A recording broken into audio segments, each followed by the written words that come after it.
Let's be honest here. As a community, we MMO fans have become a cynical and jaded bunch, and it gets worse with every new botched MMO release full of bugs, boring and recycled game mechanics, and obvious pay to win. Like a great many of you who will end up watching this, I too rolled my eyes into the back of my head when I saw the initial Ashes of Creation Kickstarter video.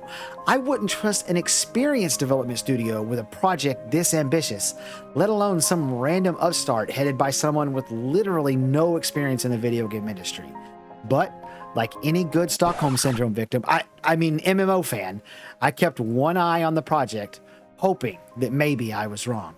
Over the last 2 years, as I've covered the game closely and built my YouTube channel around it, I've come across this really crazy speculation time and time again with people claiming that this game is a scam, that Intrepid Studios is just pretending to develop the game while taking our money and laughing all the way to the bank. There are so many claims you could make about this game that could still turn out to be true. It's too hardcore and will have a very small player base and then fade into the dustbin of history. That might happen. The attempt to please everyone by blending multiple playstyles into one, like Sandbox and Theme Park, or Tab and Action Combat, will just end up making no one happy. That could happen. The combat will end up boring and uninspired, and no one will actually want to play it. Again, it could happen. But at this point, the claim that this game is vaporware or a scam are just beyond ridiculous for so many reasons, and here are just a few. Start off with, they have way too many employees at Intrepid for this to still be a scam. Even a quick 5-minute search for Intrepid Studios on LinkedIn will net somewhere in the neighborhood of 100 people claiming to work for the company, many of them known industry veterans that Intrepid has hired over the years. So in order to believe that Intrepid is scamming the world, you also have to believe that many game developers with reputations that actually matter are also using their names and credentials as a part of the scam.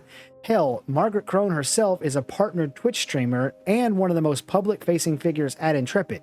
If this is a scam, then she has to know that once it all comes out and the entire MMO community is left holding the bag, that Twitch is likely to revoke her partner status and no one is going to come to her channel anymore.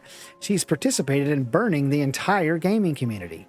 Either more than 100 people are actively participating in a scam that can't possibly give them that much money once you split it 100 ways, or Intrepid has hired over 100 people, many of whom are industry vets, and even they can't figure out that they are working on a giant scam. Speaking of those employees over at Intrepid, they are working extremely hard to make by far the most visually impressive scam of all time.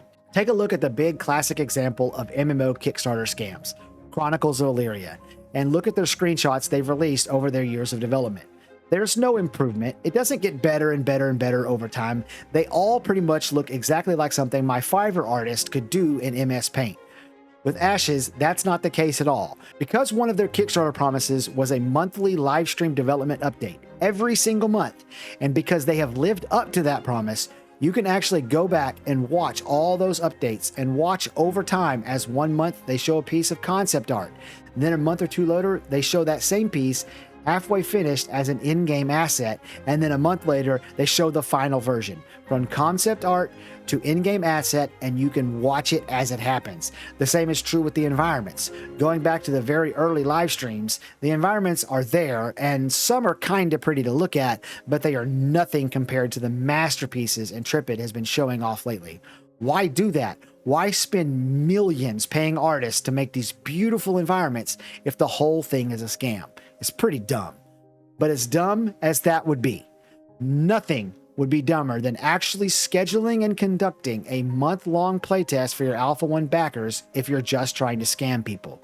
The sheer amount of work and money it would take to set up a test like that, even a super basic one, would be monumental.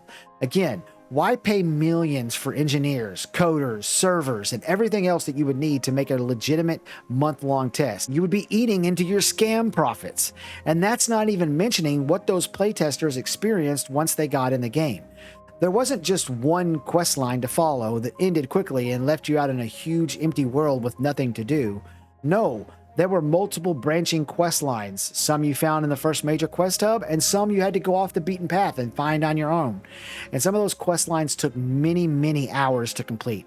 And the world was completely alive with creatures of all different types all over the place, caves with beautiful underground areas to explore, and fully fleshed out boss encounters with huge dragons, and even special jewelry items that you could craft if you did the right quests that would make you immune to certain dragon attacks.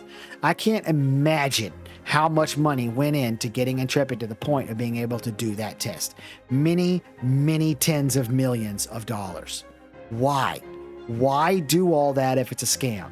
The whole point of a scam is to get as much money out of someone as you can with as little effort as possible. Intrepid has been at this for almost 8 years, and it's clearly 40 million or more into this project and have already gotten the majority of the money that they're going to get from us if the intention is to never actually release the game. It's the worst scam in history.